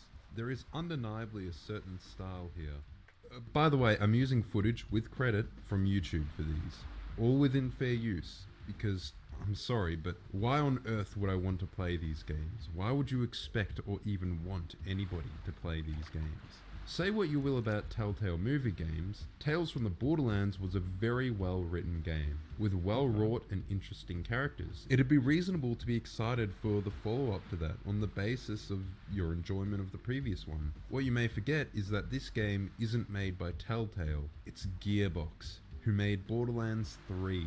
Borderlands 3 is an excellent example of this style as well. In fact, the gradual collapsing quality of Borderlands writing maps onto this trend really well. Borderlands 3 had excessive pop culture references, like a mission where you need to get the big suck. I can just imagine the millennial... Yeah, I think that's kind of cringe as well. Like some references to popular culture or things that are very like you wouldn't like it, if you know type situations. I think some of those can be cool. But the majority of them just scream at me like, you know, how do you do, fellow kids? And it's like these like weird, like 34-year-old people that are writing this stuff, and they're not cool.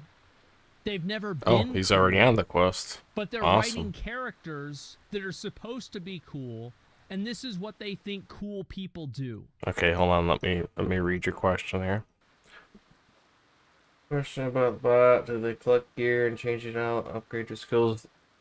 They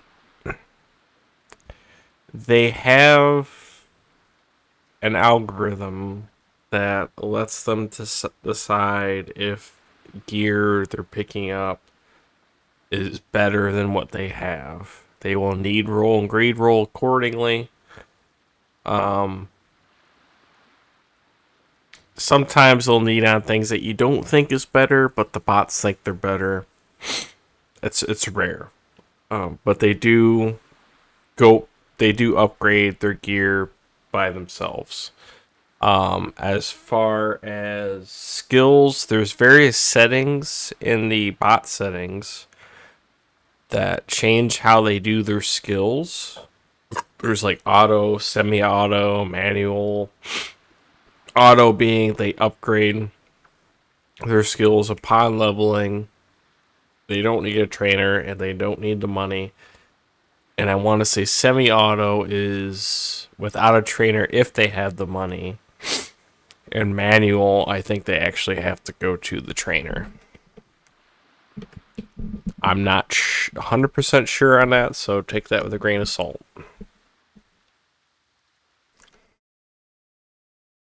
That's what I prefer full auto myself. Riders sitting back in their room chuckling at that. A wry grin on their face for the new level of... Unless I'm leveling with like a The dedicated reason bot. why I said 34 is because if you're 34, you're over 10 years out of college, probably 15 years out of high school. You're not a kid anymore. You're not even a young adult. You're a fucking adult, and you better pretty soon think about buying your own health insurance, scheduling your own doctor's appointments, buying additional insurance for your car, calling Geico and increasing your coverage. You know, different things like that. Talking about homeowners insurance, things like all Only the really boring Pyroblasts. stuff. I But want at the all the same crits. time, you don't have the, you know, body of knowledge that a person who's like 55 would have. You know, you don't have like 30 years in a career yet. You don't have, you know, that much more education of just being alive and seeing things change. No. I'm not gonna crit once, you're in am I? between, so you're not cool to young people. There we and go. you're not old enough to be cool in a more timeless way. That's Oh, more damn interesting. time. So you're just in like this middle ground where you're obnoxious, annoying, and nobody can relate to you. Does that make sense?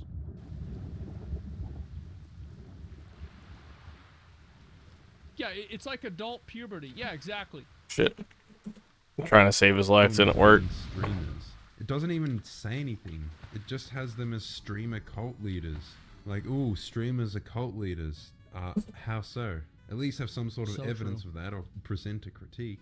None of the characters are really built up and there are no rewarding arcs. It's like the writers are entitled. They just expect that we care about these characters. The moment... So did they pick it Because up? they're bad writers and they use pop culture references and other memes like that to mask their bad writing.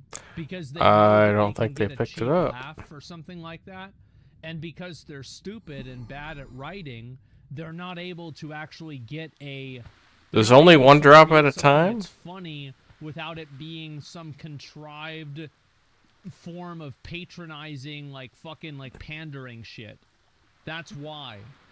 It's, I mean, so many shows and games fall into this category. It's so annoying. in the game don't carry any weight or impact. Maya's death was so obviously avoidable and contrived. An obnoxious character like Tiny Tina was acceptable in 2012, when we didn't know any better, but they just kept riffing on the same annoying aspects of these characters without moving on. They just can't let go of these lol so random characters. Why do— That's because those are the same people that went to middle school with Invader Zim backpacks and they never grew out of it. That's why.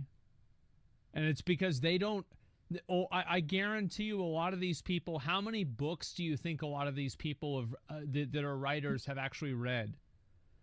I would say probably half of the Harry Potter books, the first 100 pages of the first Game of Thrones book, and maybe their mom made them read the Bible.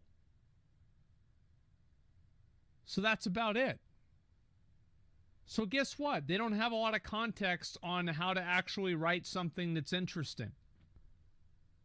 do I care if Atlas wins? Oh, this Twilight. corporate Yeah, you're war? right. Apparently Maliwan is an evil corporation. Corporate assholes. But so are the guys we're fighting for. and the game just presents it as good and evil. They naturally cap it off with a girl power ending, despite how poorly they resolved the conflict between Ava and Lilith, you know, the protagonists of the story, and the brain-dead reveal of Tannis being a super powerful secret siren this whole time. And whenever they talk, they're always super verbose. They just keep talking and talking. Well, it's stuff like this, right? Like, this is a really great example. And whenever they talk, they're always... It's like Sirentology. I mean, obviously, like, there's... It's like... The implication here, the subtext is Scientologist, right? You know what? I'm gonna go ahead and put him on the coast. It's just... It's so lame, bro. I don't think I can say it any other way besides that. It's just so Respawn time lame. 6 minutes. These people are... Alright, hold on. Cool, but they're trying I'm gonna to demonstrate some... cool. I'm gonna demonstrate some GM powers here real quick, if anyone's interested. Because some of the spawn points in the server are a little bit buggy, especially in the water. Usually only in the vanilla core do I have this problem, so this is what I like to do. I like to get my bots back farther, tell them to stay. Like to find the mob in question here, and I like to do npc.info, and his spawn time is 6 minutes, and his ID number is... Hold on, I'll have to figure out which one of those it is.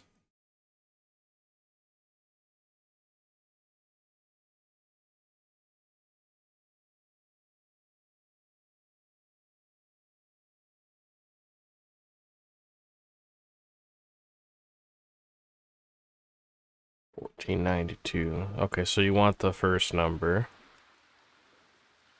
And its spawn time is 6 minutes. So we're gonna go ahead and do NPC delete. Delete is different than die. Delete removes them from the game.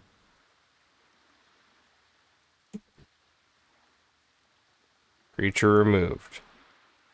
So I'm gonna go ahead and I'm gonna put him in this little corner here. NPC add. What was the number again? You can use Wowhead to look it up too if you're not sure. 1492. And he will spawn right on top of where you're standing. Oh, I might want GM mode on for that one. NPC.info. I believe the default spawn is 2 minutes. Or no, it's 25 seconds. So NPC set NPC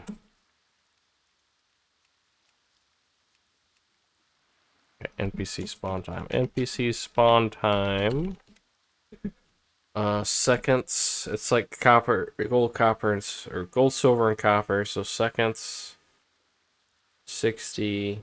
So 600.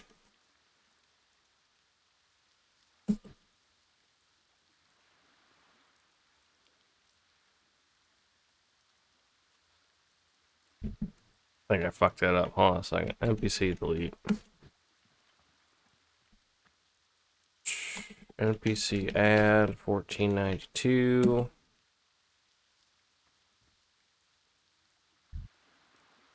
NPC spawn time. And NPC spawn time.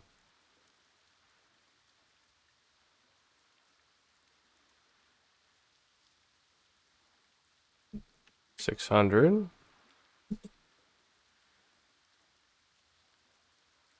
Okay, what does that change it to?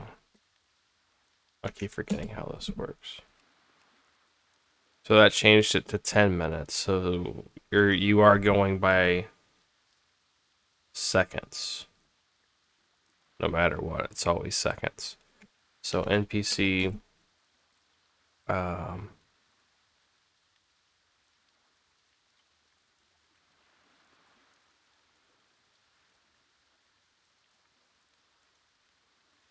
Shit.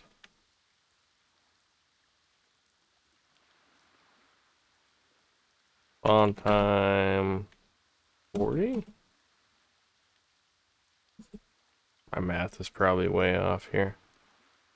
Or no, I just changed it to 40 seconds. Okay, NPC. Spawn time 100. NPC info. So that's a minute 40. Okay, hold on. It's time to just use a calculator at this point. I can't do math right now. 6 times 60. Yeah, that's what I thought it was, but for some reason I just wasn't processing that that was the answer because I was thinking that it was a different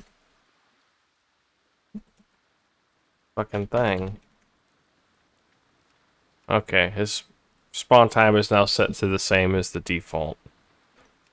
There is nothing different between the one that you add and the original. They share the same loot tables, quest objectives, everything. So he's just going to be here so he's not as buggy.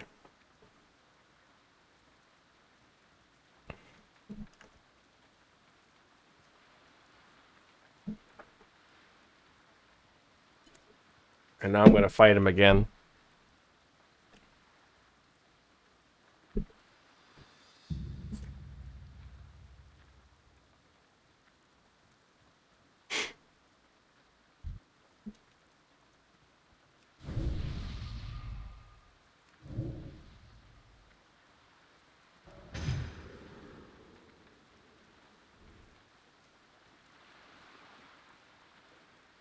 You can make them patrol. I don't know how that works though, so I don't mess with it. He just farted. I never noticed that before.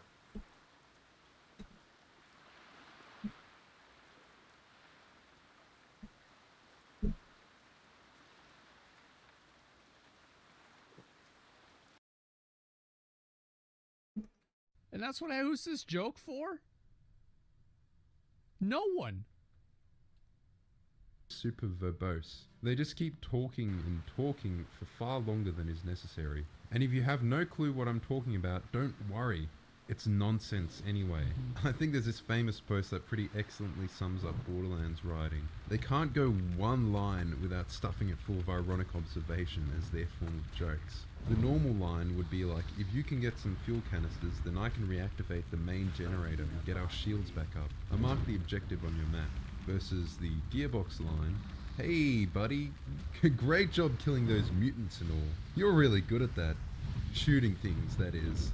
One problemo though, as it turns out, a bunch of monsters on this planet are gonna terrorize out if we don't get the shield back up. And this is just my opinion, but that's gonna suck. Not having If a bot needs to drink or eat, they will do that before anything. So they might not loot until they're done. Just an FYI. having eyes sounds terrible. Like, how am I They also supposed to won't bring my respond to collection commands of either. Audacious space babes without any flippin' eyeballs. So, Am I right about 34-year-olds that were never cool? So I guess it is a 1 drop per kill. Like 100%. We're gonna get everybody involved. Yep. here's my And everybody's gonna get a promotion. Here, napkin. I won't go on. You can pause and read the rest of it, but you get the idea. I don't think I'm going to. Now, imagine everything about Borderlands 3 writing, but worse. That is Tales from the Borderlands. The worst thing about Gearbox is that they just... Oh, another thing that a lot of these different shows like to do, or games like to do, is they like to write characters that are clearly allegorical or fucking... what's the word for it? Caricaturizations of real life ideas or real life values. Oh my god. It is awful. Don't get the memo. Are they addicted to sniffing their own farts or something? Why aren't they trying to improve their writing after literally everybody criticizes it? New Agorex, who this? They assassinate the character of Reese. In fact, he's basically a different character entirely to the one from Tales. Now he's the corporate arsehole, basically taking on the exact same role as his enemy in Tales. In Borderlands 3... And yeah, of course this is what happens, because again, like this style of writing, it's like a mining canary. It's not that it's bad in itself, but whenever you see this, it means that there's even more bullshit to come. Even more. As soon as you go a little bit deeper and you actually look into it, if you see this kind of writing on the surface, you know that whenever you look under the hood, you're going to get a whole lot of garbage. There was some gag about how his favorite frozen yogurt place got destroyed. Oh, that's it. Say goodbye to your favorite Frogurt stand. Bro, like again, 34-year-olds that were never cool. Oh my god. Friends, Frogurts, anything but friends, Frogurts. I would take offense to that, Can't you but just hear them like watching this while they're surrounded by Funko Pops, soy facing out, listening to their own fucking words play on the TV whenever they're playing their own video game? Holy shit, man.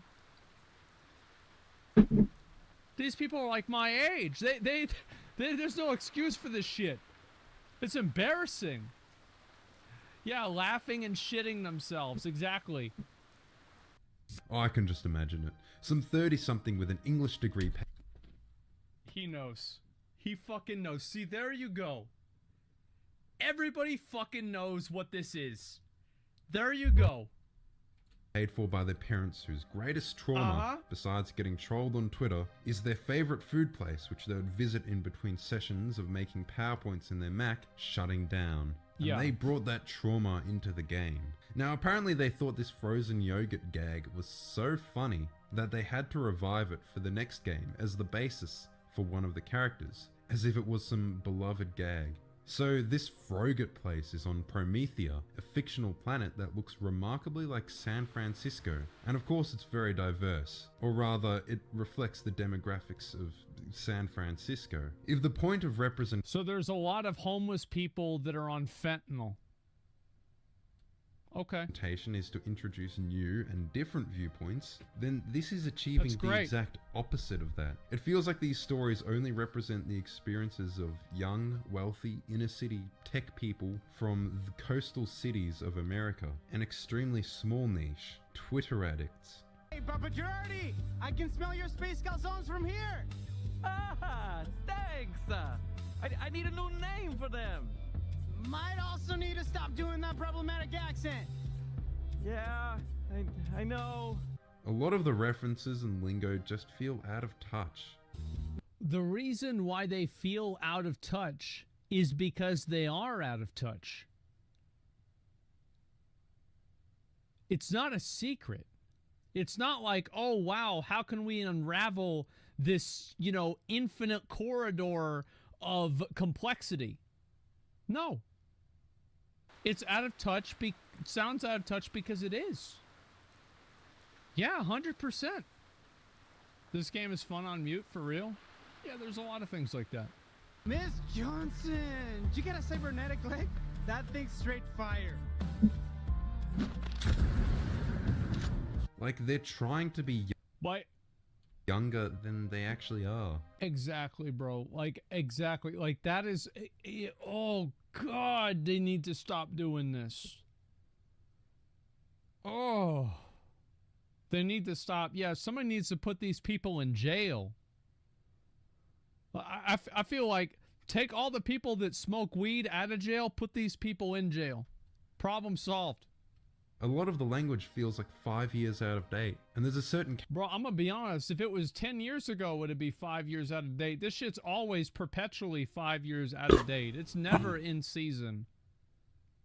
Character design. The shaved on one side and long hair swept on the other. The brightly colored hair. You're so cool. It's extremely common. There are also adult characters who speak like children, or just generally speak in a really condescending or patronizing tone. While I examine this unimaginably complex and priceless alien artifact, you may wait outside and steal anything not nailed down.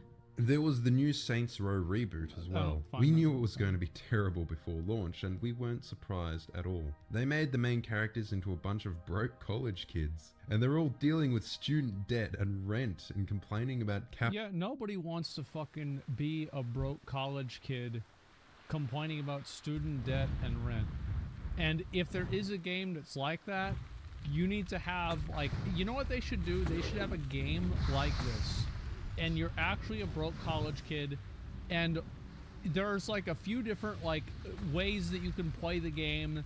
You can live at your parents' house and just eat food all day, and your character will gradually gain weight until it dies, like one of those Tamagotchi pets.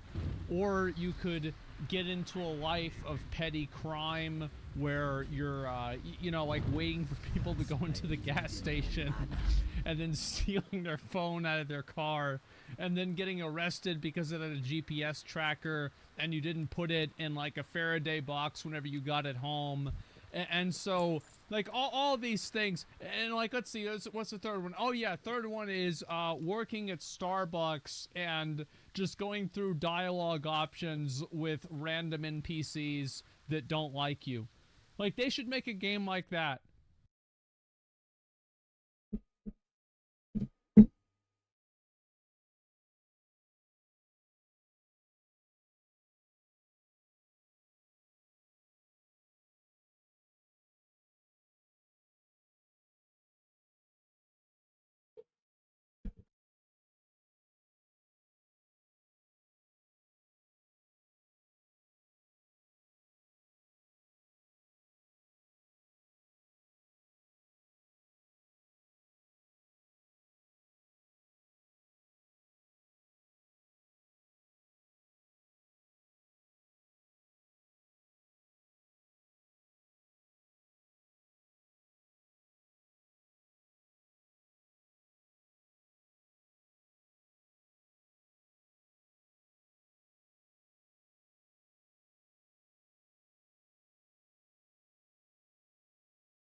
Mic check. So that's the problem with having your mic like this, is it loosens up over time. Did he ever pick that up? Because that's what I was waiting on.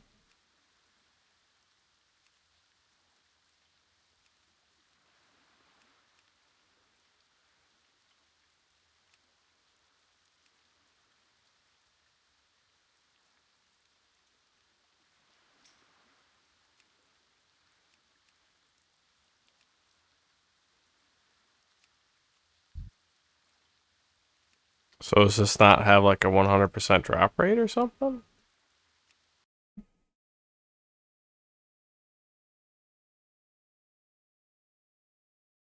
No. Apparently it doesn't. Let me check the Heidi skew on that one.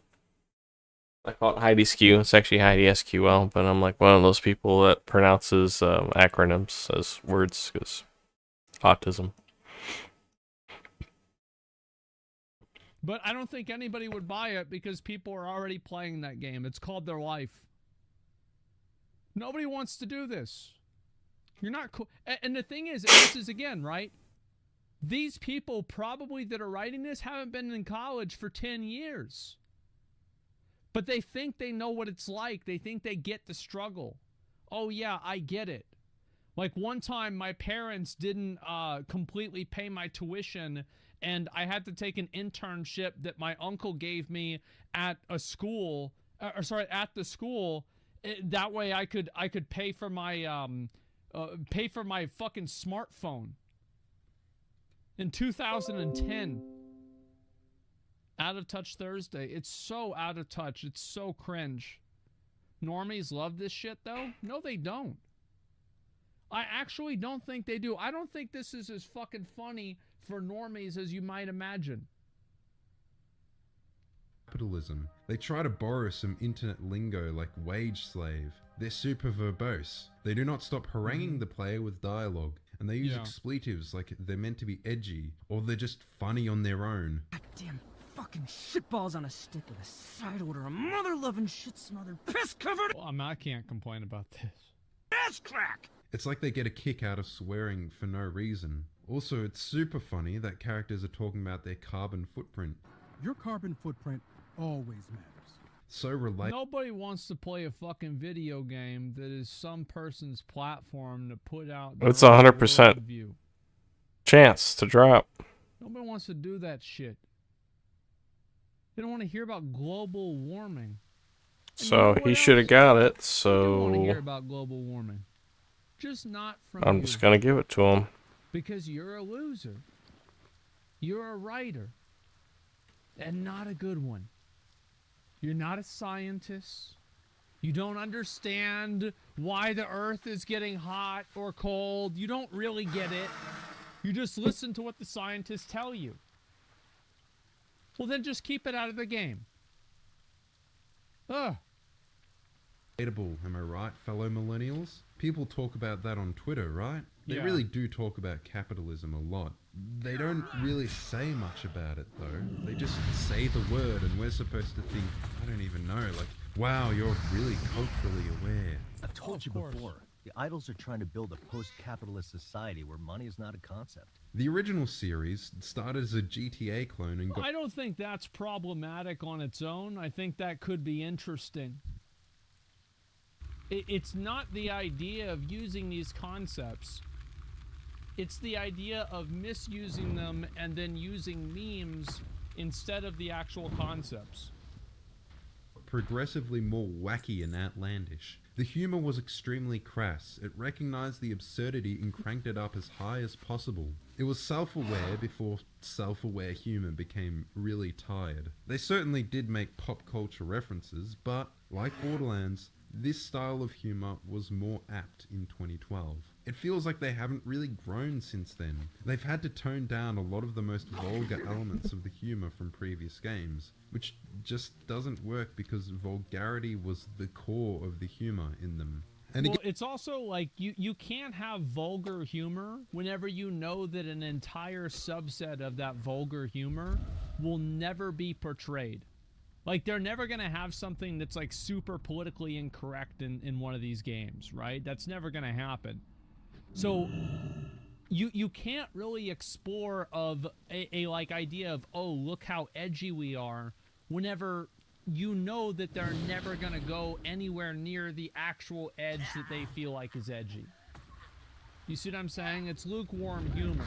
What the hell just killed me? As if it's groundbreaking. Oh.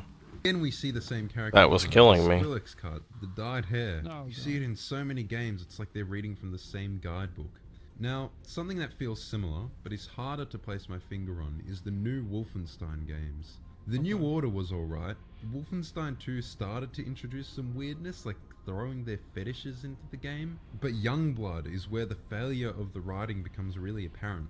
It's centered around these quirky twins who get up to silly antics in between bouts of killing people. It's strange how frivolous it is with violence. Of course, that certainly isn't a new thing, but in this game, the main characters seem to delight in it. That also isn't the weird part. It's that they delight in this violence, and there is nothing really wrong with it. They're not anti-heroes, they're just regular old protagonists, and it's just silly and fun. It's strangely flippant. I mean, the New Order wasn't like that. It did have over-the-top violence, but BJ Blazkowicz was motivated by a righteous fury and rage. He never really reveled in killing or celebrated. You know, There's whatever. also the I helped loud you equals guys funny figure it yelling. out Some- yourself. Yeah, I think that happens a lot. And it's, again, I'm taking this boat we since love it's violence, here. so it's so relatable. Well, the problem is that these people are unable to write compelling characters, so they take shortcuts in making the characters very relatable to what they believe the And now I'm target gonna switch audience for games. the game is. So, like, they make the character like, oh, this could be me. Oh, this is, oh, yeah, they're going through what I'm going through. That's what it is. The new Wolfenstein writing just feels like the writers had some issues of their own to work on. Why is it that balls always used as some fucking default definition of badassery? It feels like they... Yeah, this is what I was talking about before, how, like, people, they have these... This is, like... Nobody wants you to use the video game as your platform to push your social commentary that nobody cares about. Nobody wants to see this. And also, with a lot of these games, it's totally okay if you do this, but I think what the real problem is, and if you look at Borderlands and Wolfenstein... I'm gonna go ahead and is end the that stream